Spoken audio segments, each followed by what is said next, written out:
Afternoon, everyone, and welcome to today's webinar, FY 2022 Field Initiated, Encouraging Innovation, hosted by the Bureau of Justice Assistance. At this time, I'd like to introduce Michelle White, Senior Policy Advisor with the Bureau of Justice Assistance, for some welcome remarks and to begin the presentation. Michelle? Thank you, Daryl. Welcome everyone to our webinar to discuss this exciting solicitation. We're going to do things a little bit differently today than we normally do for our webinars on our solicitations, because we think that this is a very special solicitation that BJA has put out, and that we really are encouraging new and innovative progressive ideas from the field. And so we want to leave the bulk of the time for you all to ask us questions. So we're going to do a very, very brief overview of the solicitation. And then I'm going to hand over my portion of this after I conclude to one of my colleagues, Trish Thaxton, to talk a little bit about more details of the solicitation and also some resources for you as potential applicants. And then we're going to, as I mentioned, reserve the bulk of the time for you all to ask us questions and for us to provide answers to you all. So let me go ahead and launch in to a little bit about the solicitation.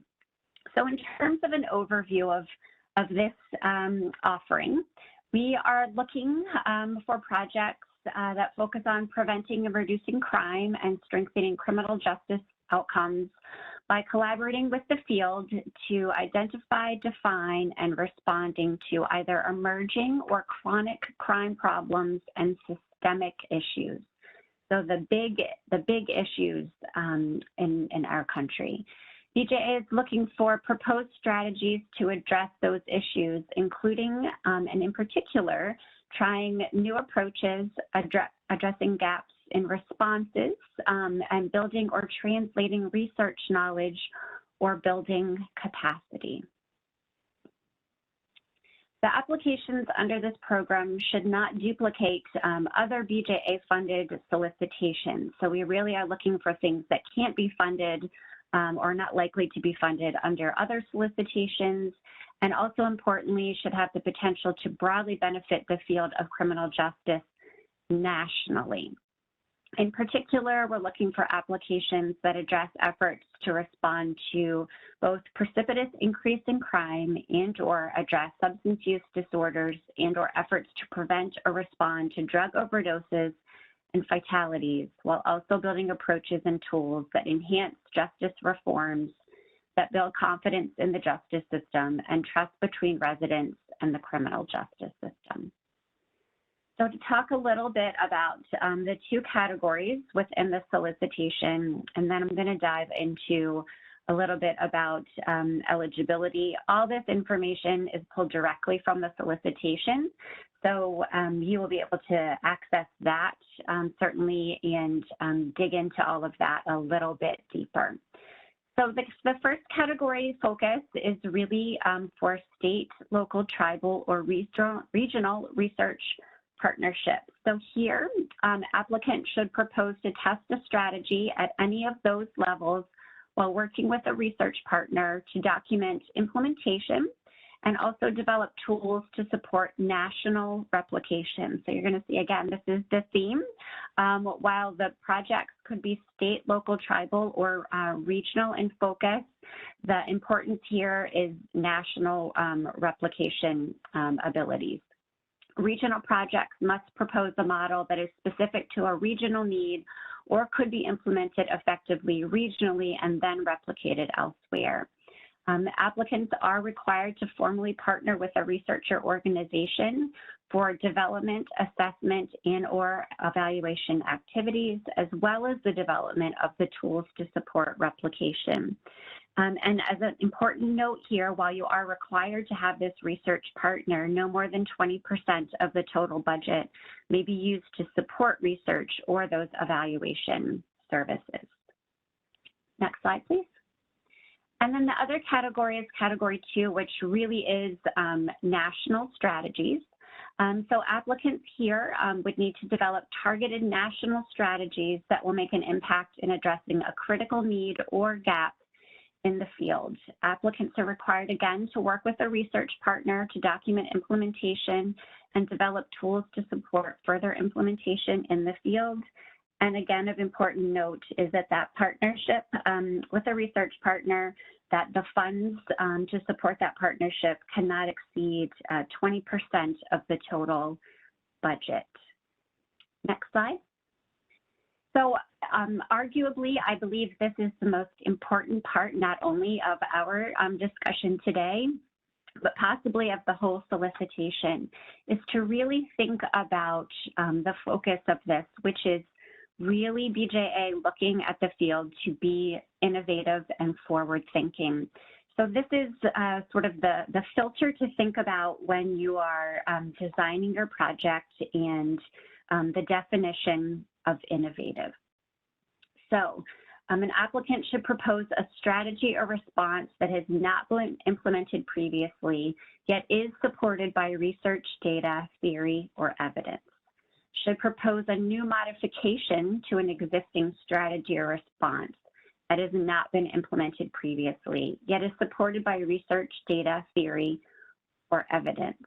Or propose a new approach to delivering existing evidence-based strategies or responses that has not been implemented previously and has the potential to reduce cost and increase efficiencies while maintaining effectiveness, including organizational developments and changes that may enhance the effectiveness or long-term sustainability of the existing strategy or response. And certainly this means within the criminal justice system. So another final sort of point I will make before handing things over to Trish. Innovative does not necessarily equal new to a particular community or region or state, unless the innovation that you're proposing has never been attempted in the broader representation of that community. For example, if that innovation has not been attempted or implemented in a tribal community or a rural community or similar. So again, we've had a lot of folks ask questions about, well, it's innovative to us in our community. Really think about whether it's innovative overall or has been attempted, again, in that broader representation of your community. So with that, I'm going to turn it over to Trish. Thank you, Michelle, and good afternoon, everyone. Thanks for joining us today. I'm going to spend a little bit of time discussing the particular focus areas of this solicitation and then share some resources with you, and we'll move into your questions. So we have a number of focus areas, and I'm going to sort of read these through so that you have them in the front of your mind as we go into the Q&A section. Accelerating justice through the creation of approaches and tools that build the capacity to gather and analyze data and information to understand key decision points and levers for change, to reduce rates of incarceration, community correctional control, and racial disparities, including through reforming pretrial processes, sentencing practices, mandatory minimums, and collateral consequences. Building alternative strategies and systems such as restorative justice approaches and diversion programs that enhance outcomes for those with criminal justice involvement and or prevent unnecessary involvement in the criminal justice system. This can include efforts to expand access to services for individuals experiencing behavioral health needs, substance use disorder, and other crises, as well as supporting law enforcement and or community-driven efforts to effectively resolve problems and reduce arrests. Also, increasing deflection or diversion opportunities, particularly at the pre-arrest or pre-trial phase. Enhancing collaborations across criminal justice, behavioral health, and public health systems to reduce barriers to success for persons in the criminal justice system with substance use and or mental health issues. Developing innovative, fair, and equitable responses to combat, address, or otherwise respond to precipitous or extraordinary increases in crime or a type of crime such as homicides, assaults, or hate crimes.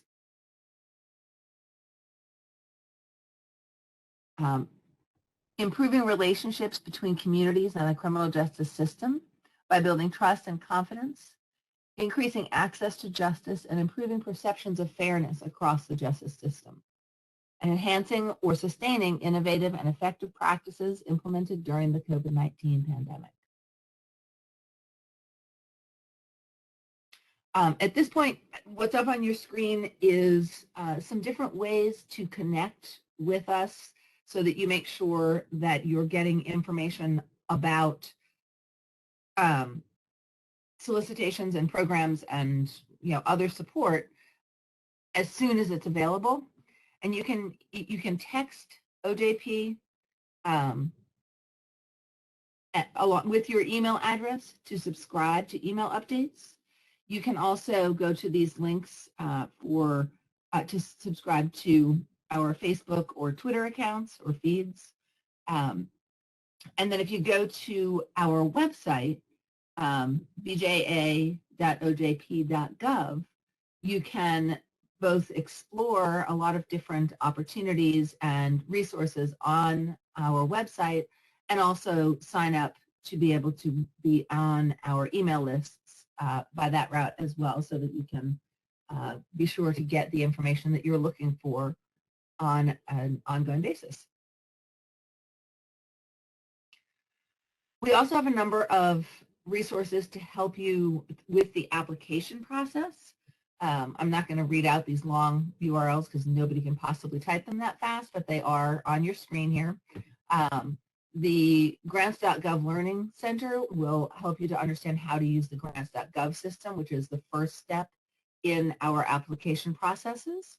And then we also have a Just Grants application submission training, and that will help you with the second step of our application process. We do use a two-step process for all of our applications now. The grants.gov is a very basic minimum amount of information, and then Just Grants is where all of the detailed application materials will be submitted. So both of those just help you to get the lay of the land with those systems. And then we have a BJA grant application education series, a series of webinars that can help you with learning how to access BJA grant funding. And with that, we're going to open it up to give everyone the opportunity to ask your questions so that we make sure that we are responding to what you're actually interested in rather than just talking. Great. Thanks so much, Tricia and Michelle. So as mentioned on the slide here, if you do have a question, far bottom right of your screen, enter that in the QA box and send to all panelists. And we'll go through those with the next remaining time we have for the next half hour.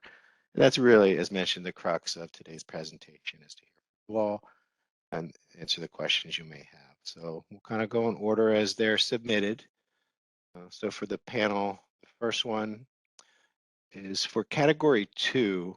Is it assumed that national strategies are building upon an already tested model? For example, a project to plan expansion of a successful category 1 type project. So this is Michelle. I will take a stab at that, and Trish can jump in if I get it wrong or if she wants to add something. So I think national strategies, I would say, are building upon something that could be a category 1 type project, or it could be something completely outside of something that maybe would fall under category 1. But again, sort of that criteria of both being innovative and then also be based in research, even if the research was outside previously of the criminal justice system. And I would just reinforce what Michelle said and add that because we are looking for innovation, we're not asking for a replication of something that already exists, but certainly we want to encourage building upon evidence-based practices and promising practices that have been established to create innovative programs and approaches.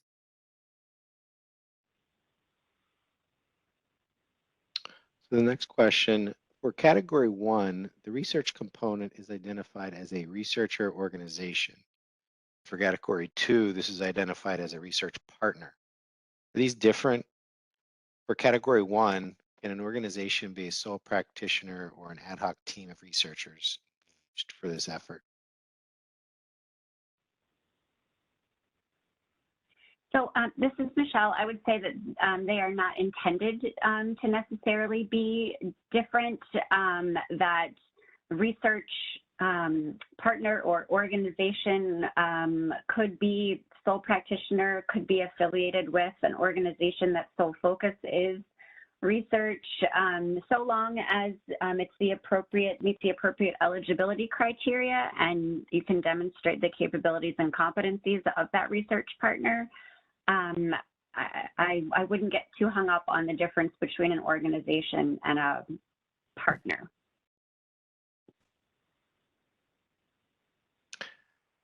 Do locations and local partners need to be specifically identified in the proposal, or can they be identified in conjunction with JP, BJ, and others as part of the work plan? And in parens, will impact the ability to partner with law enforcement agencies similar who have received funding under, say, for example, the Shepherd Bird Hate Crimes Program.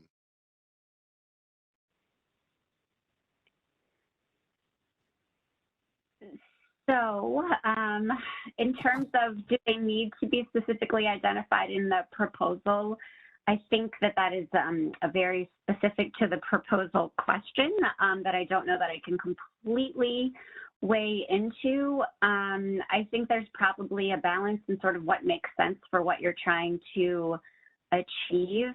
I think yeah. So I'm not exactly sure the sort of the second part will impact the ability to partner with law enforcement agencies. So in terms of what's most important, I think about the part that's in parentheses is that we definitely don't want to provide funding to someone else who is already receiving BJA funds to do a targeted program or intervention. So just need to be very careful about that if you're talking about making subawards to a specific site who might otherwise already be receiving DOJ funds to do a specific type of programming or activity. I don't know, Trish, if you can salvage that answer in any way, shape, or form.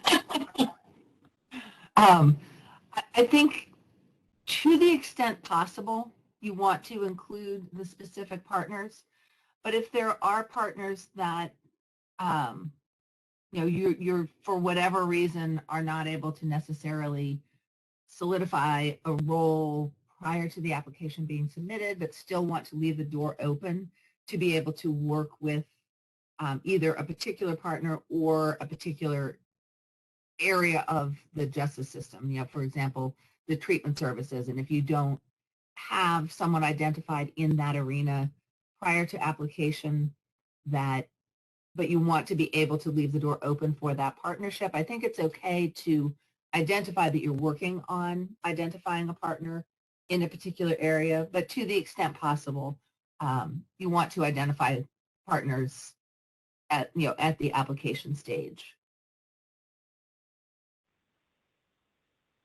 Great, thanks so much. Who is the TTA provider? I'm sorry. Please go. I will also add, as you're developing your application, if you're finding that the answer we gave to that, because I know we were a little bit unclear on how to answer that, isn't clear, feel free to reach out to us. Our emails are, I believe, available either in this presentation or in the solicitation. There's a way to reach us. Feel free to reach out afterwards if you need a little bit more clarity on that we weren't able to provide.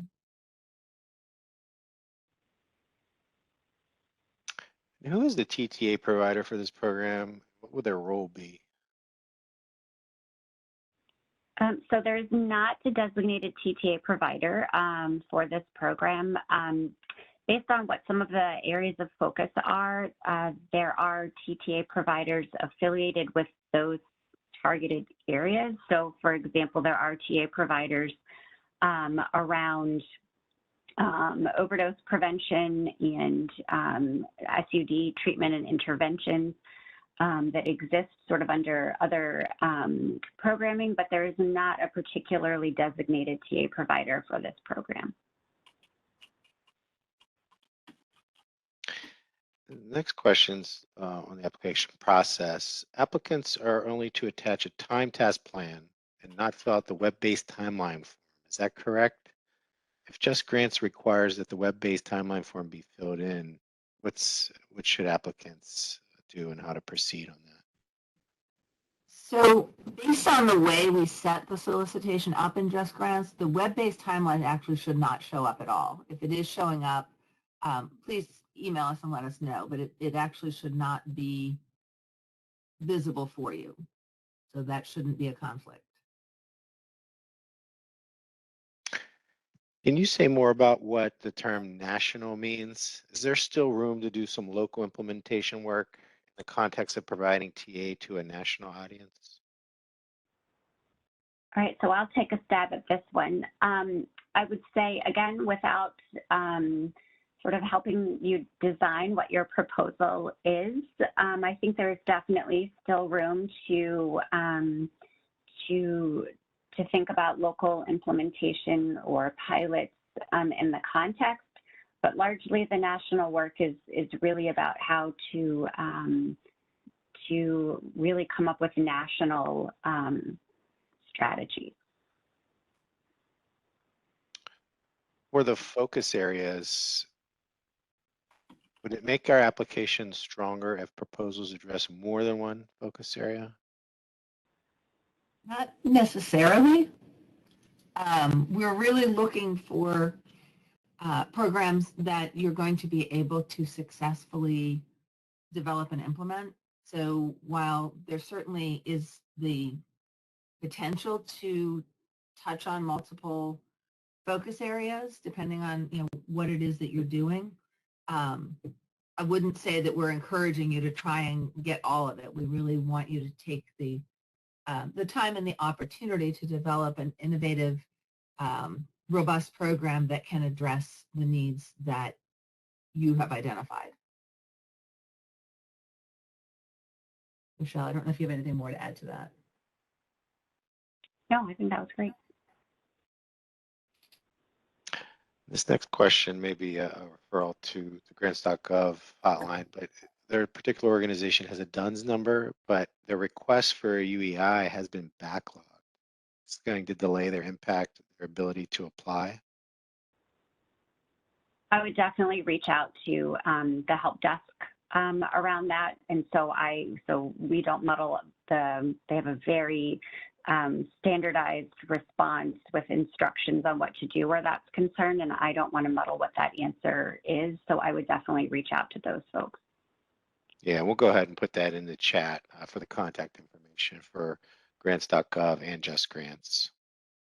And the OGP Response Center, to that fact, if you do have any questions substantially about the programmatic requirements of this opportunity, you can reach out to them as well. So we'll put that in the chat as we go through today.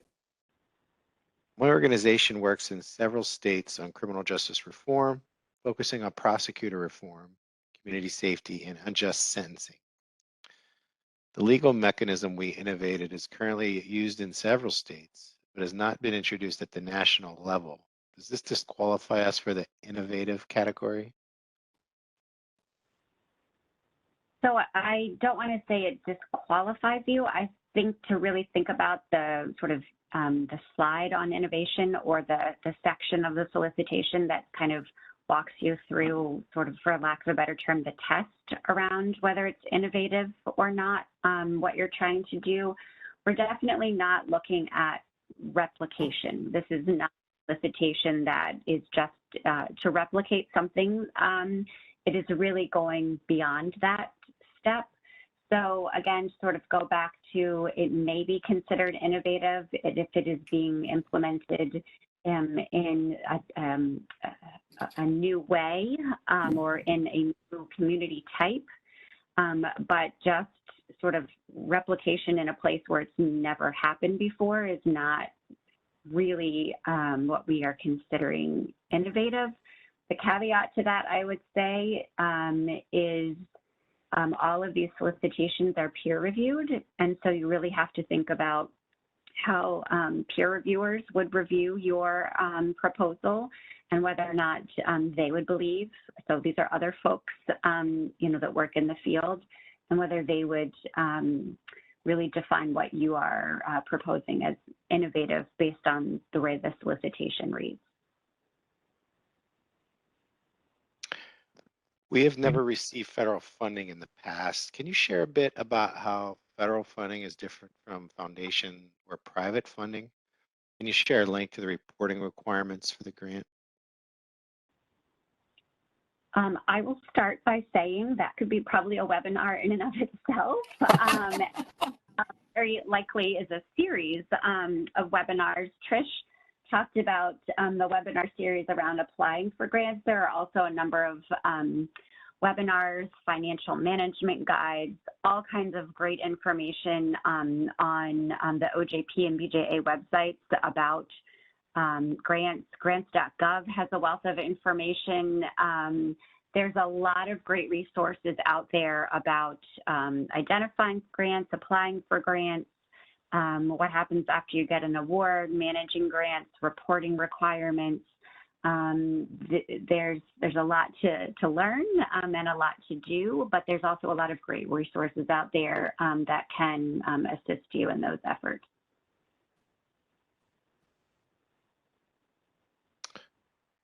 And I'm going to drop the OJP financial guide into the chat here, and hopefully that will give you a little bit of, I guess, some place to start. It's not going to cover, probably, it won't cover the differences specifically, but it will give you a good understanding of the requirements of our grants. Hopefully that will help to attendees. Yeah, the actual solicitation link has been entered by the host as well. So if you need more details on the specific requirements within there, you can access it from that PDF. Our organization has a dedicated research department. If another department and organization proposes a project under the solicitation, could our organization's research department serve as our partner? So we've actually received some version of this question a number of times, and the best response you can kind of give to that is to take a look at the research integrity document and all of the explanation that you would need to provide there to demonstrate independence and integrity between the two different units or departments. So if that can be demonstrated, then it's likely okay. But again, that's something to keep in mind in terms of a peer reviewer doing that examination. It's sort of the first review of your application. So it really comes down to how well you can document that independence and integrity. I don't know, Trish, if you want to add to that. Nope, you covered it all. Thank you. For participants of the research project design, are incentives or stipend payments an allowable expense? So I'll take a stab. Typically, those are not allowable expenses. The only exceptions to that I've seen are projects through NIJ, the National Institute of Justice. I don't know, Trish, you can correct me if I'm wrong there. And also, Daryl, the financial guide that was referenced earlier would also be able to ideally give you a lot more details around allowable expenses. So I don't know, Trish, if you have anything else to offer. Generally, you're correct. Generally, they're not allowable expenses. There are sometimes some exceptions made, but they're very limited. If you have a specific scenario where you feel that that's going to be crucial to being able to move forward, send us an email and explain the situation, and we can try to help you to understand whether or not there would be an exception there. But as Michelle said, take a look at the OJP financial guide. It really does go into detail about allowable and unallowable, and even the exceptions that are generally an option. And then if you still have questions, you can reach out from there.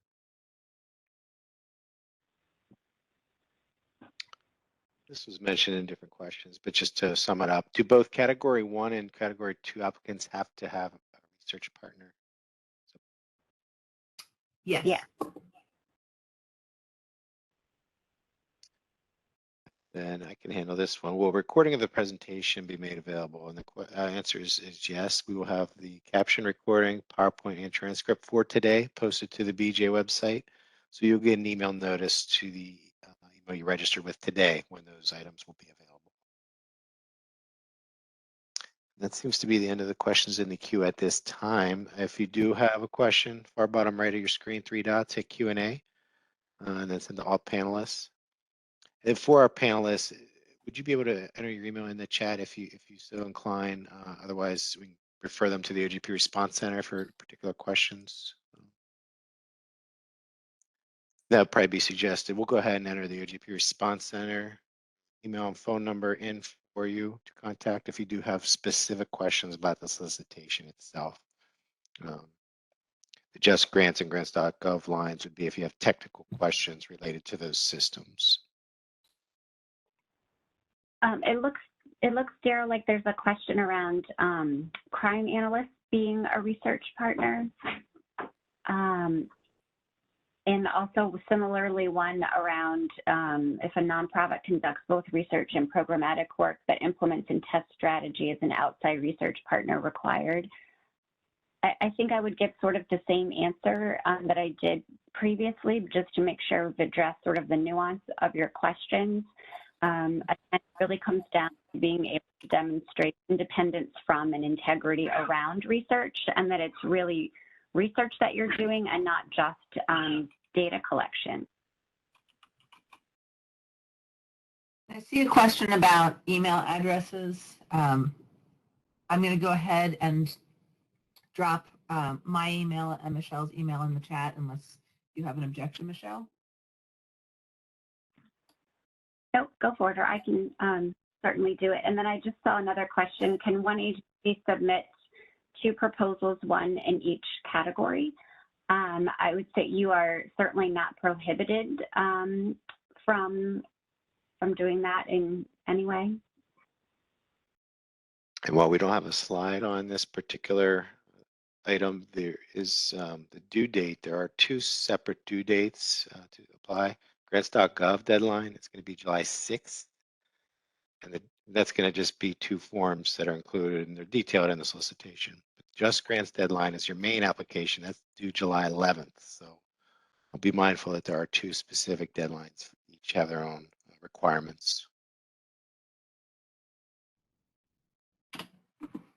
Okay, and I just dropped both of our email addresses into the chat, so anyone who needs them should be able to grab them there. Other questions come in. There appear to be no similar field-initiated solicitations in previous fiscal years from which to draw upon. Are there any? Question 2 is there any indication that this solicitation will return next year?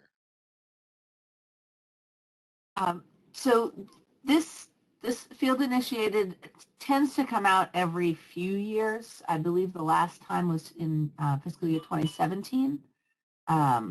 And I would not anticipate generally having it come out next year. It typically skips a couple of years, but we don't know for sure at this time. So I would say your best bet in general to be aware of any new solicitations as they're coming out is to be on our mailing list. And that way you'll automatically get notification of each solicitation the day it opens. And Trish, just to add to that, the other thing I would say is even if by chance it came out again next year, the likelihood that it looks exactly or even similar to this version in terms of the focus areas is fairly unlikely. So if you are thinking in terms of, well, maybe next year very likely will be could still be looking for innovation, but likely in very, very different areas. So I think that's something to keep in mind as well. Another question's come in. Can you just clarify a little more on what is considered a research partner? Can you just explain a little more detail on that requirement? So I would say I think there's a fair amount of detail in the solicitation. Without sort of a more nuanced question, I'm not quite sure how to answer that. I think the important part is to be able to demonstrate a couple of things: their capabilities and competencies to be able to fulfill the function of a research partner, and then also to be able to demonstrate their independence and integrity around the proposed project in your application. Okay, we have a few more moments today. So if you do have a question, as mentioned, enter it in the QA box. I'll be glad to get to it with the time remaining. So once again, as mentioned, the recording PowerPoint transcript will be posted to the BGA website. So keep an eye out for that in your email the next week or so when those will be posted. So Michelle and Trish, is there anything in closing you wanted to mention? I don't have anything other than thank you for your time. Yes, we very much look forward to all the exciting, very innovative proposals that you all send our way. Thank you. Wonderful. So on behalf of the Bureau of Justice Assistance and our panelists, I want to thank you for joining today's webinar. This will end today's presentation.